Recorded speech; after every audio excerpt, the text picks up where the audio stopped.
ભક્ત ગોરા કુંભાર ઓ માડી રે હરી હરી હરી હરી બહુ દુખે છે। ચિંતા ના કર। લો આ લીંબુ પાણી પીવડાવી દો। ઉઠો મીઠી બહુ।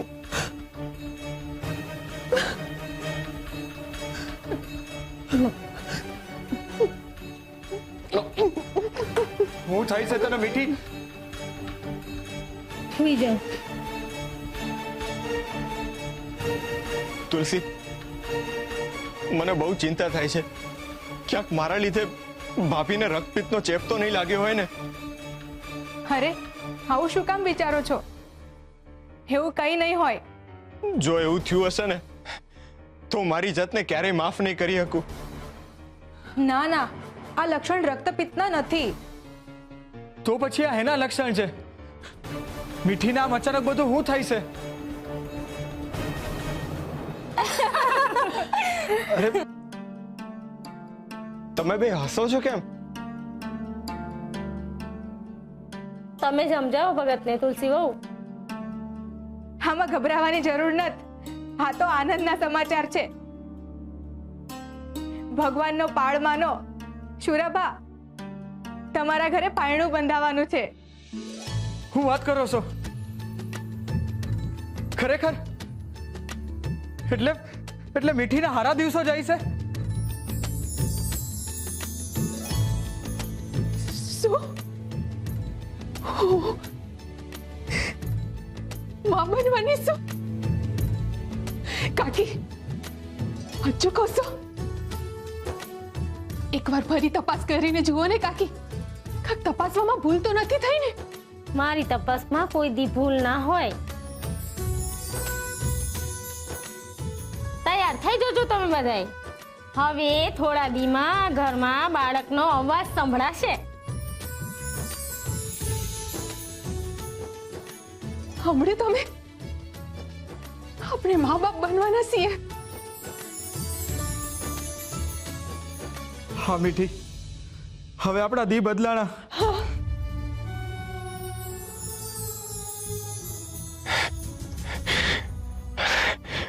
હરે કૃષ્ણ, હરે કૃષ્ણ।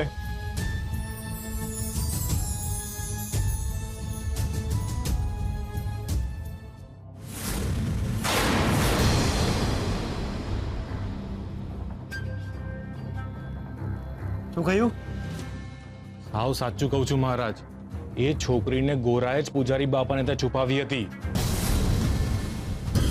મહારાજ, ગઈકાલે જ્યારે બધા સિપાહીઓ જતા રહ્યા ને ત્યારે મોડી રાત્રે ઈ એને લઈને જઈ રહ્યો હતો। મેં મારી સગી નજરે જોયું છે। મારી તો આંખો જ ફાટી ગઈ।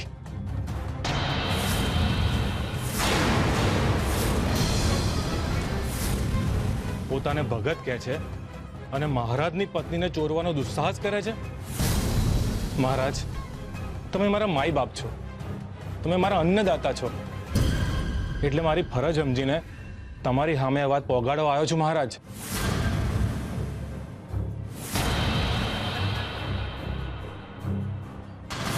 તમે બંનેએ મને કહ્યું હતું કે છોકરી પૂજારીના ઘરમાં નથી। જો બાપો, એ છોકરી ત્યાં હતી જ નહીં કે પછી એને તમે શોધવાનો પ્રયત્ન જ નથી કર્યો? મહારાજ, ભૂલ થઈ ગઈ મહારાજ, માફ કરો। જૂઠું બોલ્યા તમે બંને। દગો કર્યો છે આ રાજ્ય સાથે। મહારાજ, મારે તો શોધ્યું હતી પણ આજ ના પાડતો હતો। મહારાજ, પૂજારી બાપાને ચેપી રોગ થયો હતો એટલે અમે ડરી ગયા હતા। મૃત્યુનો ડર મારા ડર કરતા પણ વધી ગયો। મહારાજ શક્તિસિંહની શક્તિ યમરાજ કરતા પણ વધારે છે। ભૂલી ગયા તમે બંને? ભૂલ થઈ ગઈ મહારાજ, બહુ મોટી ભૂલ થઈ ગઈ છે અમારાથી। માફ કરજો મહારાજ। સારું, માફ કર્યા તમને બંને। ખરેખર મહારાજ?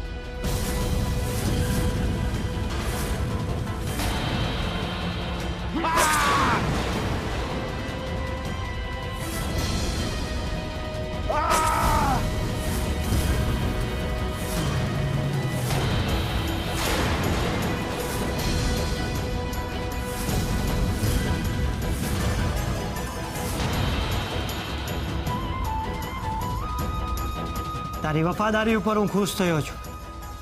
હવે મારે એ છોકરીની પાછળ જવાની જરૂર નથી. એ સામે ચાલીને આ મહારાજ પાસે આવશે. પણ મહારાજ, હું કઈ સમજો નહીં. આ કઈ રીતે થશે? આખા ગામમાં અફવા ફેલાવી દો. અફવા? કેવી અફવા?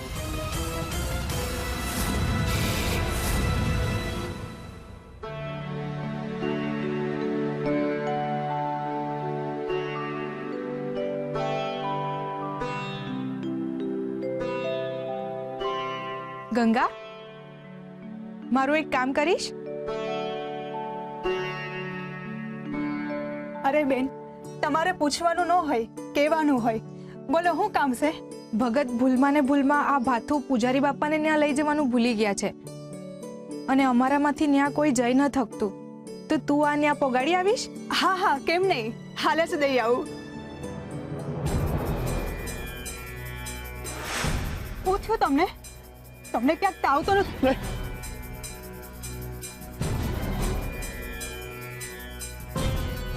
નહીં.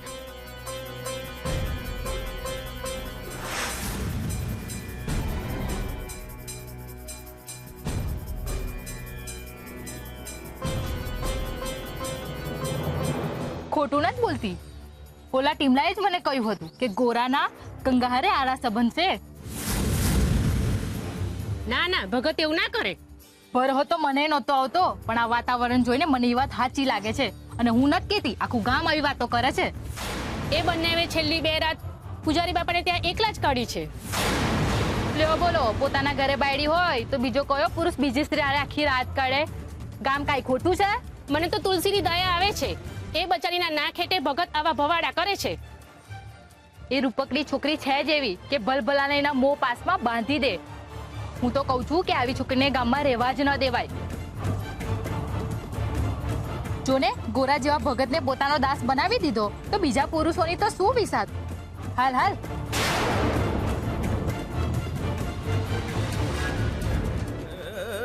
વિઠ્ઠલ વિઠ્ઠલ હરિ વિઠ્ઠલ ભક્તિ હરિ પ્રેમ જોડ હો પંથી. ભક્તિ હરિ પ્રેમ જોડ હો પંથી. ભક્તિ હરિ પ્રેમ જોડ.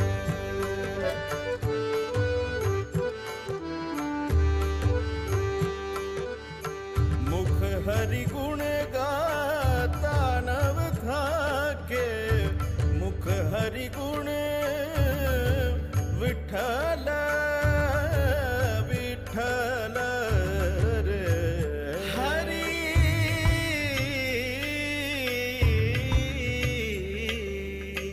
મુખ હરિ ગુણ ગાતા નવ થાકે. મુખ હરિ ગુણ ગાતા નવ થાકે. હરિ શ્રવણે શ્રુતિ ચોર હો પંથી. હરિ શ્રવણે શ્રુતિ ચોર હો પંથી. ભક્તિ હરિ પ્રેમ જોડ હો પંથી. ભક્તિ હરિ પ્રેમ જોડ. હરિ હરિ હરિ. હે શ્રી હરિ, કેટલાય દિવસથી તમારા દર્શન નથી થયા મારા નાથ. પણ આજે કોણ જાણે કેમ મારી આંખો સામે તમારી છબી આવી ને આંખોને આનંદ થઈ ગયો.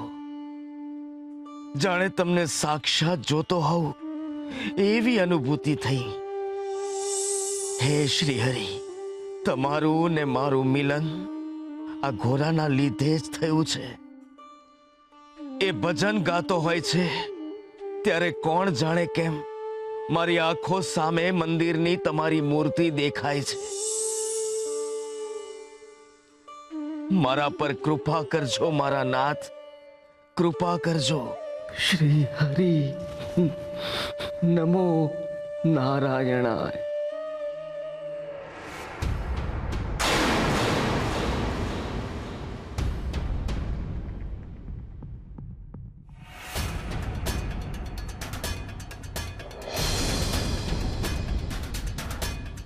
હરી મારા પ્રભુ,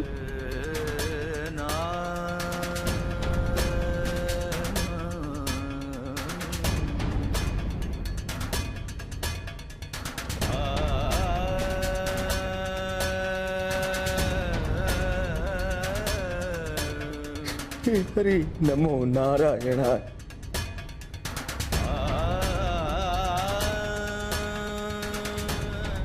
પૂજારી બાપા,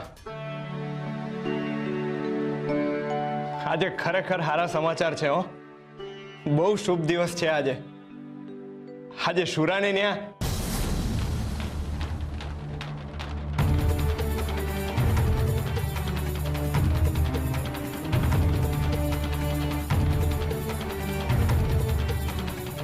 બાપા, તુલસીબેને આ ભાથું તમારી હાટું મોકલું છે. તમારા બે હાટું જમી લેજો. હો, ભલે બેટા.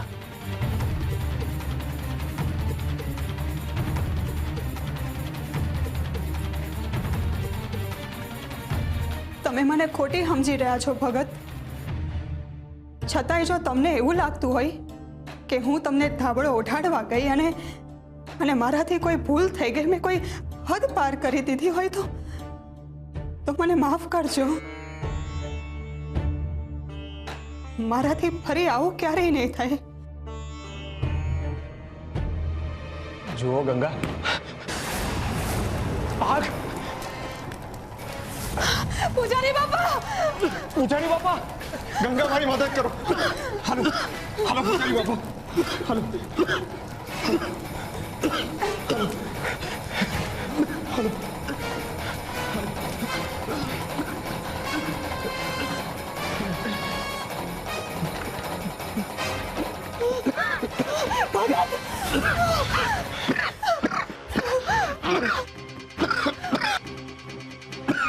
અરે આ શું કરી રહ્યા હતા તમે? ઘરમાં મસાલો ફેંકી રહ્યા હતા. હમણાં ત્રણેય અમે આગમાં લપેટાઈ જાત. એ તમારે પહેલા વિચારવું જોઈએ ને. એટલે આ છોકરીને હંતાડવાની સજા છે આ. અને હજુ આ છોકરીને ગામમાંથી બહાર કાઢો, નહીંતર આખા ગામને આગ લગાડી દઈશું. હા હા, કોઈને નહીં છોડીએ. હા આખું ગામ ભડકે પડશે. હા આખું ગામ ભડકે પડશે. નહીં, તમે લોકો આ શું બોલી રહ્યા છો? ને તમારા હંધાઈના વિચારોને શું થયું? કોઈ સ્ત્રી વિશે આટલું ખરાબ ને નીચું વિચારવું એ તો પાપ છે. તમે લોકો ગેરસમજમાં જીવો છો.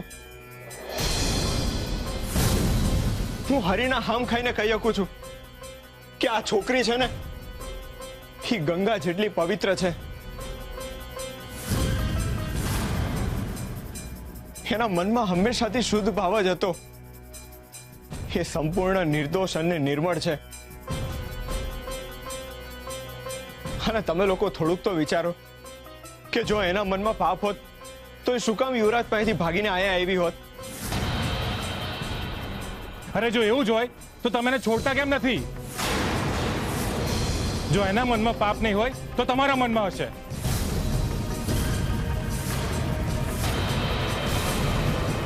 ભાઈ, કોઈનો સાથ આપવો એ ક્યારથી પાપ થઈ ગયું? પણ કોઈ અજાણ્યાનો આ રીતે હાથ પકડવો એ પણ પાપ જ છે. જો તમને એના માટે લાગણી ના હોય તો કાઢી મૂકો ને તમારે ત્યાંથી. ના ભાઈ, જો હું એને આશરો નહીં આપું ને તો યુવરાજ એનું જીવન વેર વિખેર કરી નાખશે. ને એને મારા ઘરમાંથી કે ગામમાંથી કાઢી મૂકું એનો અર્થ એક જ થાય કે એને જાણી જોઈને મોતના મુખમાં ધકેલી દેવી. મહેરબાની કરીને થોડીક તો માણસાઈ દાખવો ને એને એકલી મૂકી દો. હું તમને હંધાઈને હાથ જોડીને વિનંતી કરું છું, હા આબળા વિશે મનમાં કુવિચારો ન લાવશો. બધું જ સમજે છે ગોરા કે તને એના માટે આટલી લાગણી કેમ છે. એને એકલી મૂકી દઈએ કે તારા માટે મૂકી દઈએ? અરે હા, તમે શું બોલો છો? બા મોટું આચવીને બોલો. હવે જે દેખાય છે એ જ બોલી રહ્યા છે. એમાં ખોટું શું બોલી રહ્યા છે? આખું ગામ તકલીફ ભોગવે ચાલે, આખું ગામ રાગ થઈ જાય ચાલે, પણ આ છોકરીને કઈ ના થવું જોઈએ. ગોરા, અમે ના તો કોઈ આંધળા છે કે ના ગાંડા કે અમને કઈ સમજાય નહીં. અરે ગોરા, તને એના માટે એટલું બધું પડે છે કે એના હાટોકું ગામ બળી જાય ને તોય તું પાછી પાની નથી કરતો. અરે તું તો ભગત છે ને, તો તારી ભક્તિ છોડીને આ છોકરીને જીવતરમાં પડવાની શું જરૂર પડી? વાત તો સાચી છે. ગોરા અને એ છોકરી વચ્ચે ચોક્કસ કોઈ આડા સંબંધો છે. નહીતર એ મહારાજની થનાર પત્નીને છુપાવવાની હિંમત કેમ કરે? આટલી લાગણી અને આટલી હિંમત તો પ્રેમમાં જ આવે. પ્રેમ નહીં, પાપ કર્યું છે તે પાપ. ગોરા, તારી ભક્તિમાં ધૂળ પડી, તે પર સ્ત્રી પર નજર બગાડી. પાપ કર્યું છે તે પાપ કર્યું છે. હા ગોરા, પાપ કર્યું છે તે પાપ. ના, આ શું થઈ રહ્યું છે? તમે જોઈ રહ્યા છો ને, કર્મના સિદ્ધાંતથી વિપરીત જ ઘટના ઘટી રહી છે અહીંયા તો. ગોરાને એના ઉપકારનો બદલો અપકારથી મળી રહ્યો છે. એણે તો કાદવમાં કમળ ખીલવ્યું હતું, પરંતુ એના ભાગે તો કાદવમાં જ ખરડવાનું આવ્યું. જેણે હંમેશા તમને નજરમાં રાખ્યા, એના ચરિત્ર પર આજે અકારણે જ અંધકાર છવાઈ રહ્યો છે. આમાં કાંઈ નવાઈની વાત નથી રૂકમણી. જે થઈ રહ્યું છે એ તો થવાનું જ હતું. ઉપકારનો બદલો ક્યારેય અપકાર નથી હોતો. કોઈ જ સત્કર્મના બદલામાં કુકર્મ ક્યારેય નથી હોતું. જેવા બીજ રોપીએ છીએ એવું જ ફળ મળે છે. એ તો સનાતન સત્ય છે. એ જ રીતે ગોરાએ કરેલા સત્કર્મના બદલામાં એને સારું ફળ જ મળશે. અને જ્યાં સુધી એને એનું ફળ નથી મળતું ત્યાં સુધી એને અંત નથી કહેવાતો. હું સમજી નથી શકતી કે તમે કહેવા શું માંગો છો. રૂકમણી, તમને યાદ છે એક સમયે આપણે ગિરધરદાસની આત્માની શુદ્ધિની વાત કરતા હતા? પરંતુ નાથ, અત્યારે તો ગોરા અને ગંગાના ચરિત્ર અશુદ્ધ થઈ રહ્યા છે. એમના મન પીડાથી કણસી રહ્યા છે. તો આમાં ગિરધરદાસ પોતાનો આત્મા શુદ્ધ કઈ રીતે કરશે? તમે હજુ પણ એક જ નજરે જોઈ રહ્યા છો રૂકમણી, આ સંસારને અને આ ઘટનાને પણ. રૂકમણી, તમે એટલું જાણી લો, આ પરીક્ષા જેટલી ગોરાની છે એટલી જ ગિરધરદાસની પણ છે. રૂકમણી, વહેતું પાણી ફક્ત એની સાથે પોતાની ઠંડક જ નથી તાણી જતું, પરંતુ એના માર્ગમાં આવતી દરેક અશુદ્ધિઓને પણ લઈને જ જાય છે. એટલે તમે આ વાતને આ વાત સાથે કઈ રીતે જોડો છો? તમે તમારી નજરે જ નિહાળો, જુઓ. અરે હું તો કહું છું, આ બંનેના પાપની સજા આખા ગામને શું કામ આપી છે? ગામને મૂકો પડતું, આપણે આ બેવને જ સળગાવી નાખીએ. ગુનેગાર સામે જ છે, તો આપણે આપી દઈએ અને એના પાપની સજા. મહારાજ પણ ખુશ થશે અને આ ગામની ગંદકી પણ નીકળશે.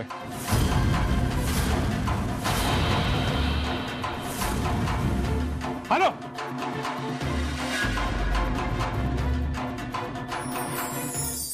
શંકા, જેને કોઈ આકાર નથી હોતો, જે પોતે જ અસ્થિર ભાવ છે, જે ન સત્ય છે ન અસત્ય, એવો ભાવ એટલે શંકાનો ભાવ. આવો ભાવ જ્યારે મનમાં ઉત્પન્ન થાય છે ત્યારે એ મનસ્થિતિને એ રીતે વિચલિત કરે છે જે રીતે બે દાંત વચ્ચે ફસાયેલો ખોરાક જીભને સતત વિચલિત કરી રાખે છે. શંકાનો ભાવ જ્યાં સુધી સત્ય સુધી નથી પહોંચતો ત્યાં સુધી એ તર્ક વિતર્કોના વમળમાં ઉપર નીચે થયા કરે છે. ઘણા મનુષ્યો કોઈ પણ જાતનો પ્રયાસ કર્યા વિના શંકાને સત્ય માની લે છે.